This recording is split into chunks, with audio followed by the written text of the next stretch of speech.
Bom dia, gente linda e abençoada. Eudmara Martins em mais um vídeo para mim e para você. E estamos na leitura da Bíblia todas as manhãs. Eu leio aqui. Estamos em Números 19, a purificação dos impuros. Que Deus nos abençoe. E o Senhor disse a Moisés e a Arão: Este é o estatuto da lei que o Senhor ordenou, dizendo: Fala aos israelitas que te tragam uma novilha vermelha sem defeito e sem mancha, sobre o qual ainda não se tenha colocado jugo.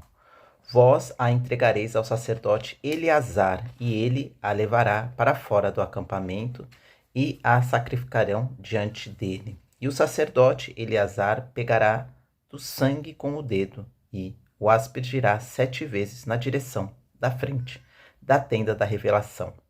Depois disso, a novilha será queimada diante dele, tanto o couro e a carne, quanto o sangue e o excremento. E o sacerdote pegará madeira de cedro, isopo e lã carmesim, e os lançará no meio do fogo que queima a novilha. Então o sacerdote levará as vestes e banhará o corpo em água. Depois entrará no acampamento e ficará impuro até a tarde. O que houver queimado também lavará as vestes e banhará o corpo em água, e ficará impuro até a tarde. E um homem puro reconhecerá a cinza da novilha e a depositará fora do acampamento, num lugar puro, e ela ficará guardada para a comunidade dos israelitas, para a água de purificação, é oferta pelo pecado. E o que recolher a cinza da novilha, lavará as vestes e ficará impuro até a tarde. Isso será um estatuto perpétuo para os israelitas e para o estrangeiro que vive entre eles. Aquele que tocar o cadáver de alguém ficará impuro durante 7 dias. E no terceiro dia ele se purificará com aquela água. E no 7º dia estará puro, mas se não se purificar no terceiro dia, não estará puro no 7º dia. Todo aquele que tocar o cadáver de alguém e não se purificar, contamina o tabernáculo do Senhor. Essa pessoa será eliminada de Israel. Ela continua impura porque a água da purificação não foi aspergida sobre ela. A sua impureza ainda está sobre ela. Esta é a lei. Quando um homem morrer numa tenda, todo aquele que ali entrar ou estiver ficará impuro durante 7 dias. E toda vasilha aberta, não coberta com um pano, ficará impura. E todo aquele que estiver no campo e tocar em alguém que tenha sido morto pela espada, ou em outro cadáver, ou em osso humano, ou numa sepultura, ficará impuro por 7 dias. Para o impuro, pegarão um pouco da cinza da queima da oferta pelo pecado, e com um jarro derramarão água corrente sobre ela. E um homem que esteja puro pegará isopo e o molhará na água, e aspergirá sobre a tenda, sobre todos os objetos, sobre as pessoas que ali estiverem. Como também sobre aquele que houver tocado num osso, num homem assassino, num cadáver ou numa sepultura. No terceiro dia e no 7º, o homem puro aspergirá a água sobre o impuro, e no 7º dia o terá purificado. E o que era impuro lavará as vestes e se banhará em água, e à tarde estará purificado. Mas quem estiver impuro e não se purificar será eliminado do meio da assembleia, porque contaminou o santuário do Senhor. A água da purificação não foi aspergida sobre ele. Está impuro. Isso será um estatuto perpétuo para vós. O que aspergir a água da purificação lavará as vestes, e o que tocar a água da purificação ficará impuro até a tarde. E tudo quanto impuro tocar também ficará impuro, e a pessoa que tocar numa dessas coisas ficará impura até a tarde. A morte de Miriam, Números 20. Toda a comunidade dos israelitas chegou ao deserto de Zim no 1º mês. O povo habitou em Cádiz, onde Miriam morreu e foi sepultada. Como não havia água para o povo, eles se ajuntaram contra Moisés e Arão, e o povo desentendeu-se com Moisés, dizendo: Quem nos dera tivéssemos morrido quando nossos irmãos morreram diante do Senhor, porque trouxeste a comunidade do Senhor a este deserto para morrermos aqui com os nossos animais? E por que nos fizeste sair do Egito para nos trazer a este lugar horrível, lugar onde não há semente, nem figos, nem vinhas, nem romãs, e nem mesmo água para beber? Então Moisés e Arão afastaram-se da assembleia e foram até a entrada da tenda da revelação, e prostraram-se com o rosto em terra, e a glória do Senhor lhes apareceu.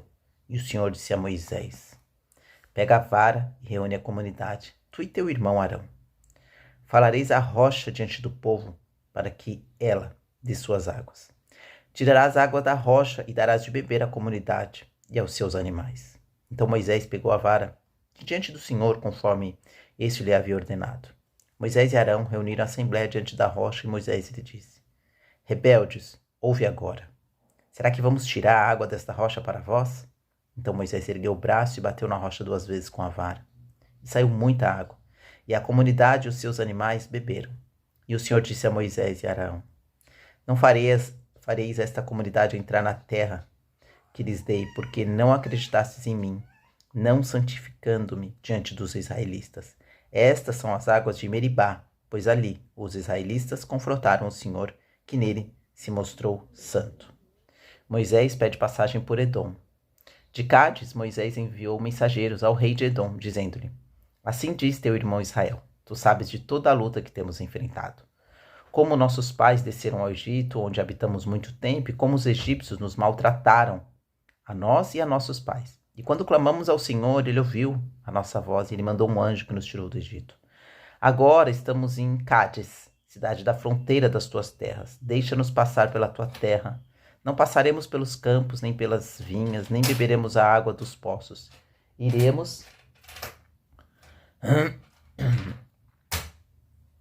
pela estrada real, não nos desviando nem para a direita e nem para a esquerda, até que tenhamos atravessado as tuas terras. Mas Edom lhe respondeu: Não passarás por minhas terras, do contrário sairei com a espada contra ti.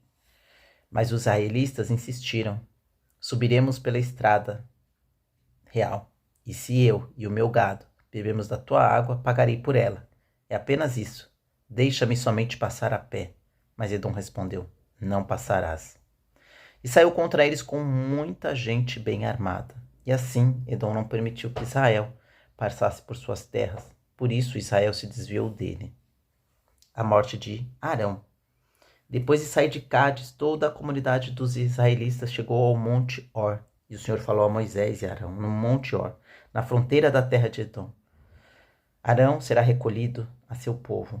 Ele não entrará nas terras que dei aos israelitas, pois fostes rebeldes contra a minha palavra nas águas de Meribá.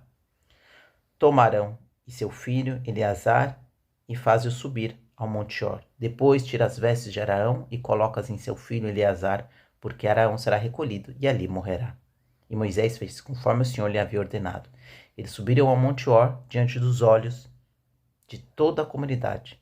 Moisés despiu Arão de suas vestes e colocou-as em seu filho Eleazar. E Arão morreu no alto do monte.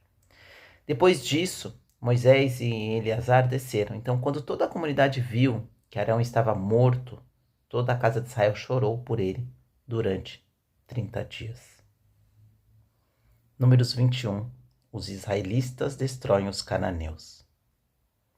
O rei cananeu de Arade, que habitava no Neguebe, ficou sabendo que Israel vinha pelo caminho de Atarim. Então combateu contra Israel, fazendo alguns prisioneiros. Então Israel fez um voto ao Senhor, dizendo: Se de fato entregares este povo nas minhas mãos, destruirei todas as suas cidades. O Senhor deu ouvidos a Israel, entregou-lhe os cananeus, e os israelitas os destruíram totalmente. Eles e suas cidades, e aquele lugar foi chamado Orma, as serpentes venenosas e a serpente de bronze. Então partiram do Monte Or pelo caminho que vai ao Mar Vermelho, contornando a terra de Edom. Mas o povo ficou impaciente no caminho e queixou-se de Deus e de Moisés: Por que não fizeste sair do deserto para morrermos no deserto? Pois aqui não há pão nem água, estamos enjoados deste pão miserável. Então o Senhor mandou contra o povo serpentes venenosas que começaram a morder as pessoas, e morreu muita gente em Israel. Então o povo foi a Moisés e disse: Pecamos porque nos queixamos do Senhor e de ti. Ora ao Senhor para que afaste de nós estas serpentes. E Moisés orou pelo povo. Então o Senhor disse a Moisés: Faz uma serpente de bronze e põe-na sobre uma haste, e acontecerá que todo aquele que for mordido e olhar para ela preservará sua vida. E Moisés fez uma serpente de bronze e a colocou sobre uma haste. E acontecia que quando uma serpente mordia alguém, a pessoa olhava para a serpente de bronze e sua vida era preservada. As viagens dos israelitas. Os israelitas então partiram e acamparam em Obote. Depois partiram de Obote e acamparam em Jeabarim, no deserto defronte de Moabe para o leste. Dali partiram e acamparam no vale de Zerete. E partindo dali acamparam do outro lado do Arnon, que fica no deserto e sai das terras dos amorreus, porque o Arnon é a fronteira entre Moabe e os amorreus. Por isso se diz no livro das guerras do Senhor: Vaeb em Sufa e os vales do Arnon, e o declive dos vales que desce para a região de Ar e chega até as fronteiras de Moabe. Dali foram para Bir, foi junto a esse poço que o Senhor disse a Moisés: reúne o povo e lhe darei água. Então Israel cantou este cântico: brota ao poço, e vós cantai-lhe cânticos. Ao poço que os líderes cavaram, que os nobres do povo escavaram com o bastão e com seus bordões no deserto, foram para Matana, de Matana para Naliel, e de Naliel para Bamote, e de Bamote para o vale que fica no campo de Moabe, para o cume do Pisga em direção ao deserto. Os israelitas ferem os reis de Moabe e de Bazã. Então Israel mandou mensageiros a Sion, rei dos amorreus, para dizer-lhe: deixe-me passar pela sua terra. Não nos desviaremos para os campos, nem para as vinhas, e não beberemos a água dos poços. Iremos pela estrada real até que tenhamos atravessado tuas terras. Mas Sião não deixou Israel passar por suas terras, e pelo contrário, ele reuniu todo o seu povo, saiu contra Israel no deserto e atacou em Jaza. Mas Israel o feriu ao fio da espada e apoderou-se da sua terra. Desde o Arnon até o Jaboque, até os Amonitas, porque a fronteira dos Amonitas era fortificada. Assim, Israel tomou todas as cidades dos amorreus e habitou nelas, em Esbom e em todos os seus povoados, porque Esbom era a cidade de Sion, rei dos amorreus, que havia guerreado contra o rei anterior de Moabe e tomado toda a terra dele até o Arnon. Por isso dizem os que falam por provérbios: vinde a Esbom, edifique-se e estabeleça-se a cidade de Sion. Porque fogo saiu de Esbom, e uma chama da cidade de Sion, e devorou Ar de Moabe, senhores dos altos do Arnon. Ai de ti, Moabe, perdido estás, povo de Camós. Entregou os filhos como fugitivos e as filhas como cativas a Sion, rei dos amorreus. Nós os atacamos com flechas. Esbom está destruído até Dibom, e os devastamos até Nofá, que se estende até Medeba. Assim Israel habitou na terra dos amorreus. Depois dessas coisas, Moisés mandou sondar Jazer, e Israel tomou os seus povoados e expulsou os amorreus que ali estavam. Então eles se voltaram e subiram pelo caminho de Bassã. E Oge, rei de Bassã, saiu contra eles, ele e todo o seu povo, para combatê-los em Edrei. O Senhor disse a Moisés: não temas, porque eu o entregarei na tua mão. Ele com todo o seu povo e a sua terra, e farás com ele o que fizeste com Sion, rei dos amorreus que habitava em Esbom. Assim, feriram a ele e a seus filhos e a todo o seu povo, até não ficar ninguém vivo, e ainda se apoderaram de sua terra. Glória a Deus nas alturas, glória a Deus. E por hoje nós terminamos a leitura de Números. Eu vou pedir para que você feche os seus olhos para que nós possamos fazer uma oração, rezar o Pai Nosso, que o nosso Senhor ele proteja o nosso país. Eu realmente tenho uma certeza sobre esses acontecimentos que tem a ver com a Bíblia, que tem a ver com Deus, e eu creio que para acalentar os nossos corações nada melhor do que a Bíblia, e também para ter conhecimento sobre os acontecimentos de hoje. Então feche seus olhos, meu irmão, minha irmã, e vamos orar. Pai nosso que estais no céu, santificado seja o vosso nome, venha a nós o vosso reino, seja feita a tua vontade, aqui na terra como no céu. O pão nosso de cada dia nos dai hoje, perdoai as nossas ofensas, assim como nós perdoamos a quem nos tem ofendido. Não nos deixa, Pai, cair em tentação e livra-nos de todo e qualquer mal, Senhor. Ó Senhor, mostra o caminho do que devemos fazer, Pai. Eu sei que o Senhor está olhando por cada um de nós. Que Deus nos abençoe. Amém. Oh, glória! Já vou pedir para você pegar esse vídeo e compartilhar com uma pessoa especial da sua vida. Curte e comenta aqui também. Um beijo e até o próximo vídeo.